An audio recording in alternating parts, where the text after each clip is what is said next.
So, naintindihan, do not touch. Hoy!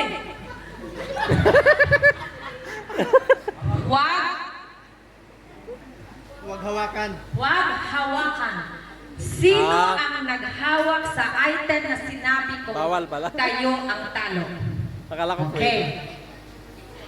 Okay. No hawak. Okay. Example this will be the example. Pag sinabi ko, Puri. Tama ako, hindi? Tama. Tama. Kasi, do not touch what the item. Kunin mo muna ang utak mo. Yan, lilito na, no? Okay. Puri. Dito ka.